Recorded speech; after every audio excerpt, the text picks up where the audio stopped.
Hello guys, बाबा लोग, I hope सब बढ़िया ही होगे। Welcome to part 2 of my journey.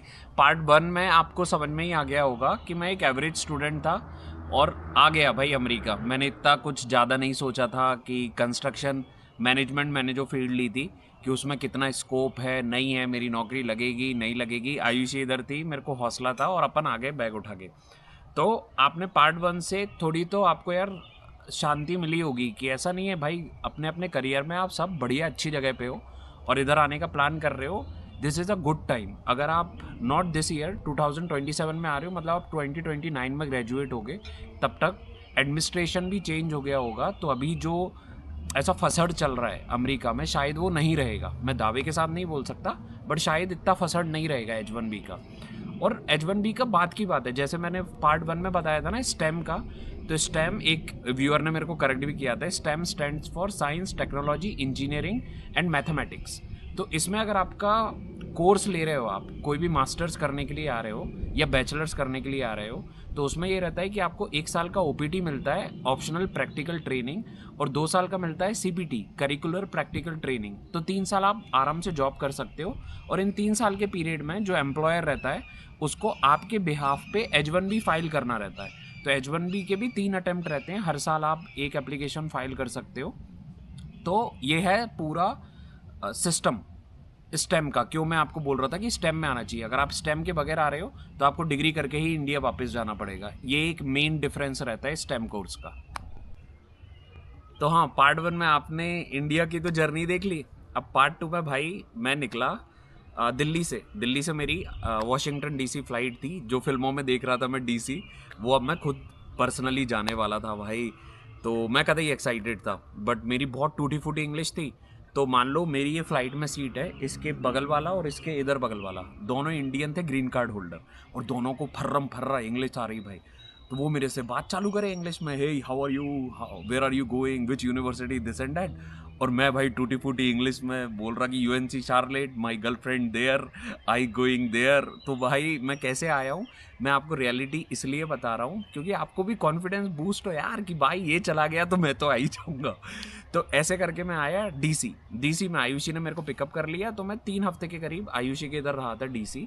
और आयुषी ने मेरे को सब कुछ बता दिया था, जैसे कि कॉलेज में कैंपस में जॉब कैसे पानी है। अपन कैंपस के बाहर जॉब नहीं करते क्योंकि वो इलीगल रहता है। तो अपन को कैंपस में ही जॉब पानी रहती है, जो 20 घंटा अलाउड रहता है अपन को हर हफ्ते। बैंक के अकाउंट कैसे खुलवाने हैं, मोबाइल कैसे लेना है, यहाँ की सिम कैसे लेनी है, या आसपास ग्रॉसरीज कहाँ पर मिलती हैं, सप्लाईज। तो ये सब आयुषी ने, मैट्रेस कौन सी अच्छी है कौन सी नहीं है, ये भी मैं आपको पूरा डिटेल बता दूंगा। अगर आपको ये जानना है ना तो कमेंट करो, ये भी पूरा बता दूंगा। तो आयुषी ने मेरे को कर दिया था ट्रेन। और दूसरी चीज़ आयुषी ने अच्छी करी थी, मेरे को न्यूयॉर्क, DC, ये आसपास की जगह बहुत अच्छे से घुमा दी थी।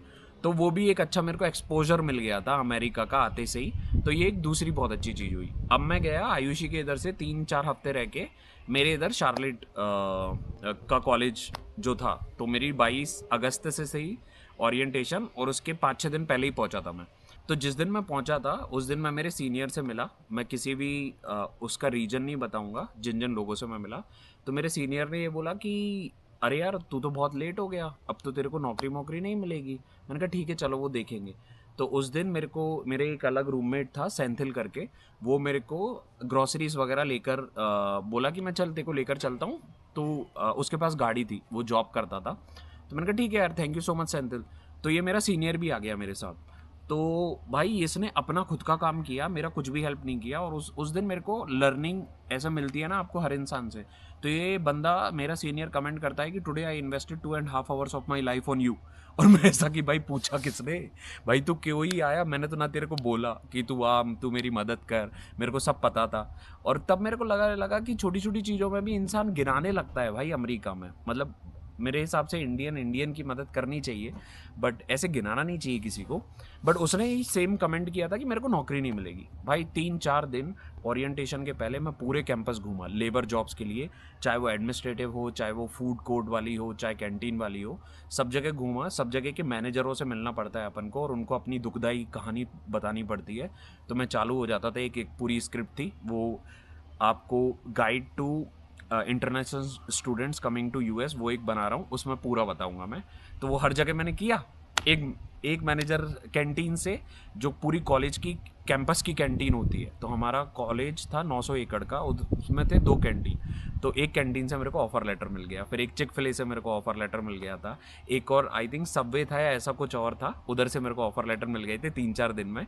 तो ये तो मेरे को समझ में आ गया था इस सब के बाद कि सीनियर्स की कभी विश्वास नहीं करूँगा मैं खुद से चीज़ें करके देखूंगा, तभी मेरे को पता रहेगा कि हाँ भाई ये है कि नहीं है। किसी और पे भरोसा मत करो, आप खुद से कॉन्फिडेंस रखो, सब होगा। तो अब हमारा ओरिएंटेशन वगैरह सब हो गया और अब हुई क्लासेस चालू। तो क्लासेस यूएस में कॉन्सेप्ट ऐसा रहता है गाइस कि हर दिन मतलब एक दिन एक, सब क्लासेस लगभग होती हैं 1.5 घंटे की, बट किसी दिन मंडे को एक क्लास होगी, ट्यूसडे को 2 क्लास, वेंसडे को 1 क्लास या 2 क्लास, ऐसा ही रहता है। तो उसके अकॉर्डिंग तुमको तुम्हारा पूरा जॉब का स्केड्यूल मेंटेन करना पड़ता है। तो कभी कभी मैं पहले जॉब करने जाता था, फिर क्लास आके करूँगा, फिर वापस जॉब करने जाऊँगा। तो होमवर्क वगैरह, असाइनमेंट सब तुमको मैनेज करना ही पड़ेगा। अगर तुमको यहाँ पे सस्ते सुंदर टिकाऊ रहना है, लोन ज़्यादा नहीं चाहिए, तो part time job is a must. अब आते हैं पैसों की बात पे। तो भाई जैसे कुछ व्यूअर्स ने कमेंट किया कि मेरे पापा अमीर थे, मेरे पापा अमीर नहीं थे। 22 बच्चों का मेरा बैच था, उसमें सिर्फ एक अकेला मैं ही था जो जिसने लोन नहीं लिया था। मेरे पापा लोन भर रहे थे, बट वो फीस पापा ने कैसे भरी है वो मेरे को पता है भाई, क्या क्या जुगाड़े करके पापा ने फीस भरी है, तो वो मुझे पता है। बट मैं पार्ट टाइम पूरा खर्चा मैं खुद का उठाया, मैं जॉब करता था, तो मैंने पापा से एक पैसा भी नहीं लिया। अब पैसा मैंने कैसे बचाया, 4 सेमेस्टर का होता है कोई भी मास्टर्स की डिग्री, वो भाई मैंने 3 सेमेस्टर में कर ली थी। आप 2 में भी कर सकते हो। आपको 10 कोर्सेज करना रहते हैं, 10 कोर्सेज आप आपके हिसाब से चूज़ कर सकते हो। अगर आप 5 कोर्सेज एक सेमेस्टर में कर सकते हो, आप में वो काबिलियत है, तो भाई ये 2 सेमेस्टर में ही हो जाएगा आपका पूरा।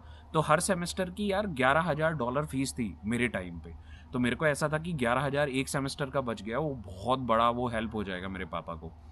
तो 22 बच्चों में ऐसा सीन था, बट 22 बच्चों में पहले सेमेस्टर में तुम्हारे भाई अकेला नौकरी कर रहा था भाई कैंपस पे। 21 बच्चे या तो लोन से पैसा विड्रॉ कर रहे थे या फिर वो घर से मंगा रहे थे, बट तुम्हारा भाई ऐसा मेहनत किया ना, आयुषी ने बताया। तो मैं कर रहा था बढ़िया कैंपस की नौकरी, और खाना भी लेकर आता था सबको भर भर के। तो सब मेरी असाइनमेंट्स में हेल्प करते थे, मैं उनको खाने में हेल्प करता था। तो अब पूरा एक जो सेमेस्टर रहता है, एक सेमेस्टर में अब रहता है मिड टर्म भी रहते हैं। तो आई थिंक 2 मिड टर्म रहते हैं और एक फाइनल टर्म रहता है, और असाइनमेंट्स वगैरह इन सब का वेटेज रहता है। अटेंडेंस का वेटेज रहता है, असाइनमेंट्स का वेटेज रहता है, मिड टर्म दोनों मिड टर्म का वेटेज रहता है लाइक 20% और फाइनल का कुछ 25%। तो आपको पूरे सेमेस्टर ही एक्टिव रहना पड़ता है, अच्छा स्कोर करना पड़ता है। बट गुड थिंग यहाँ के एकेडमिक्स की जो मेरे को लगी, क्योंकि मैंने भाई बैचलर्स इन सिविल इंजीनियरिंग करी थी इंडिया में, तो वहाँ का मेरे को कुछ भी पढ़ाई काम में नहीं आई। मजाक नहीं कर रहा। CSIT वालों का अच्छा ये रहता है कि उनका लैंग्वेजेस रहती है, तो वो यूनिफॉर्म है थ्रू आउट द वर्ल्ड। आपने C++ सीखी या जावा सीखी तो वो आपका यूनिफॉर्म है। बट कंस्ट्रक्शन फील्ड यहाँ की बहुत अलग है एज़ कम्पेयर टू इंडिया। और इंडिया में मेरे को सिविल इंजीनियरिंग में स्ट्रक्चरल इंजीनियरिंग, एयरपोर्ट डिज़ाइन, ये सब भाई अगर आपने भी करी है सिविल इंजीनियरिंग, ये कुछ भी काम नहीं आने वाला। अगर आप कंस्ट्रक्शन मैनेजमेंट कोर्स ले रहे हो तो उसमें पूरा मैनेजमेंट की चीज़ें रहती हैं कि आप प्रोजेक्ट को एज अ प्रोजेक्ट मैनेजर कैसे लीड करोगे, कैसे रिस्क हैंडल करोगे, कैसे स्केड्यूल ड्राइव करोगे, कॉस्ट मैनेजमेंट कैसे करोगे। तो ये सब चीज़ें मैं सीख रहा था और सब प्रैक्टिकली सिखाते। जो जो चीज़ें भाई मैंने इधर कंस्ट्रक्शन मैनेजमेंट में सीखी, आज तुम्हारा भाई अप्लाई करता है जॉब में। और उसी का चक्कर था कि मेरे को बहुत अच्छी जॉब लगी, उस पर आएंगे अपन। तो अब ऐसे 3 सेमेस्टर चलते रहे। बीच में एक टाइम आता है इंटर्नशिप का, जब जहाँ पे 2 ढाई से 3 महीने मिलते हैं आपको। या तो आप इंटर्नशिप कर सकते हो, आप कॉलेज कैंपस की जॉब ले सकते हो। तो अनफॉर्चुनेटली मैंने बहुत इंटर्नशिप की एप्लीकेशन करी थी गाइस, वो मेरा इंटर्नशिप तो लगा नहीं यार, मेरा लकी नहीं चला। तो मैंने कैंपस की एक जॉब ले ली थी। वो आई थिंक मेरी लाइफ में बेस्ट चीज़ हुई, क्योंकि मेरे को लगभग मैं कमाता था उससे $1500-1600 हर महीने। और पार्ट टाइम जॉब मैं पहले करता था, उससे गाइस मेरे को आ जाते थे $800 या $700 हर महीने। तो आराम से खर्चा चल जाता था। तो मेरे रूम के एक्सपेंसेस या डेली का मतलब महीने का खर्चा, राशन वगैरह का वो कितना होता है, वो डिटेल वीडियो में आपको बता दूंगा मैं, क्योंकि ये वीडियो बहुत ज़्यादा लंबा हो जाएगा। तो मैं कहाँ था, मैं बता रहा था आपको कि इतना पैसा आता है इंटर्नशिप से। तो आप इंडिया मत जाओ। मैंने नहीं चूज़ किया, मेरे बहुत सारे दोस्त इंडिया चले गए, वो 2-2.5 महीने घर को मिस कर रहे थे। मैं तो 10th से ही बाहर था, तो मेरी आदत थी भाई मम्मी पापा से बात करने की फ़ोन पे ही, तो मैं उस टाइम पे काम किया। अब बेस्ट चीज़ पता है क्या हुई, कि लोग बाग बोलते हैं कि यार अमेरिका में रेसिज्म है, अमेरिकन्स अपन को पसंद नहीं करते ये वो। मेरा मैनेजर था Greg. Greg, if you are watching this video, seriously you made me where I am today. तो ग्रेग ने, मैं यूनिवर्सिटी का काम करता था डॉम्स का, तो डॉम्स का काम ऐसा रहता था कि पेंटिंग करना, रिपेयर्स करना, ये सब करना। तो हमारे दिन के रहते थे आई थिंक 6 से 8 अपार्टमेंट हमको पेंट करना रहता था पूरा, उनको रिपेयर करना रहता था। ग्रेग ने मेरे से बात बोली, तेरे को इंग्लिश नहीं आती, तू जितने जल्दी 4 अपार्टमेंट तू ले, 4 अपार्टमेंट मैं लेता हूँ। मेरा मैनेजर था, कह जितने जल्दी अपन ये कंप्लीट करेंगे ना, उसके बाद अपन बैठेंगे, अपन सिर्फ इंग्लिश में बातें किया करेंगे, तो तेरी इंग्लिश अच्छी कर दूंगा मैं। तो भाई डॉम्स क्या होते हैं? डॉम्स होते हैं अपार्टमेंट, जैसे यूनिवर्सिटी में तुम आईआईटी एनआईटी में ऑन इन कैंपस हाउसिंग नहीं होती, तो वो होते हैं इधर पे डॉम, डॉम बोलते हैं, हॉस्टल। डॉर्मेटरी, हाँ हॉस्टल। थैंक यू तुम्हारी धर्म पत्नी जी, थैंक यू। तो देख रहे हो आयुषी यू कितना वेलकम। मदद करती है यार, आयुषी के बगैर ये सब मुमकिन नहीं है गाइस। तो हाँ, तो मैंने ये किया। ग्रेग ने भाई मेरे को जो इंग्लिश में टचम टच किया है, तो उसने 3 महीने मेरे को ट्रेनिंग दी, और उसके बाद उसने 2 बच्चे और थे बट उसने उनको नहीं चूज़ किया। जब सेमेस्टर चालू हो जाता है तो तुम्हारे मैनेजर के ऊपर रहता है कि किस बच्चे के साथ तुमको आगे बढ़ना है, अभी इस सेमेस्टर में भी काम करना है इसको लेकर। तो उसने मेरे को चूज़ किया, तो फिर भी मेरे को बढ़िया सिखाते रहा ग्रेजुएशन तक। भाई उसने मेरे को इतनी मदद करी है ना, बहुत अच्छी इंग्लिश कर दी थी। निकलते निकलते तो तू बोलने लगा था कि अरे तू तो फर फर फर फर फर फर बोल रहा है यार। मैंने कहा थैंक यू थैंक यू। तो अब भाई 3 सेमेस्टर ऐसे निकल गए। अब अपन लोग के पास ऑप्शन रहता है, अपन थीसिस अगर करनी है तो थीसिस करना में ग्रेजुएट असिस्टेंटशिप मिल जाती है, और एक टीचिंग असिस्टेंट भी जॉब रहता है। ये सब मैं बहुत वो guide to international students coming to US में समझाऊंगा मैं आपको। बट अगर मैंने थीसिस नहीं ली है तो भी मेरे को एक छोटे सा टॉपिक पे थीसिस करनी पड़ती है, और उसको प्रेजेंट करनी पड़ती है एज अ फाइनल्स, मतलब फाइनल एग्ज़ाम सारे हो गए कोर्सेज के, उसके अलावा ये एक थीसिस भी टॉपिक रहता है। तो भाई मेरा थीसिस तो बहुत गंदा गया था, मेरे को लगा कि यार सब लोग मेरे को रिजेक्ट कर देंगे, मेरे को एक और सेमेस्टर पुश करना रहेगा। बट क्या पता, आई थिंक महादेव जब कृपा करते हैं वो भी मेरा अप्रूव हो गया। अब मेरी फ़ीस बची थी यार, थोड़ी सी फ़ीस बची थी मेरे को लास्ट सेमेस्टर की भरनी, एक इंस्टॉलमेंट, और मैंने फ़ीस नहीं भरी। तो मैंने एक क्रेडिट कार्ड लिया, क्रेडिट कार्ड से भाई मैंने पैसे निकाले और ऐसे पे किया, तो भयंकर सीन हुए थे। बट फाइनली तुम्हारा भाई हो गया ग्रेजुएट। जैसे ही ग्रेजुएट हुए, पता है तुम्हारे ऊपर टंग जाती है एक अलार्म क्लॉक या घंटी कि तुमको भैया 2.5 महीने के अंदर ही जॉब पाना है, क्योंकि तुम्हारा ओपीटी स्टार्ट डेट तुमको लेना पड़ता है। जब तुम ग्रेजुएट हुए हो या ग्रेजुएशन के पहले ही एप्लीकेशन भरना पड़ता है when you want your OPT to start, और उसका एक टाइमलाइन होती है, जल्दी भी ले सकते हो और एंड का भी ले सकते हो। तो मैंने एंड का लिया था, क्योंकि हमारे सीनियर्स की $30,000 की ने किसी ने नौकरी उठाई थी, किसी ने $40,000 की, किसी ने $50,000 की, और मेरा ये था कि कम से कम मेरे को 60,000 की तो उठानी है यार। तो मैंने बहुत एंड की ली थी ये ओपीटी स्टार्ट डेट।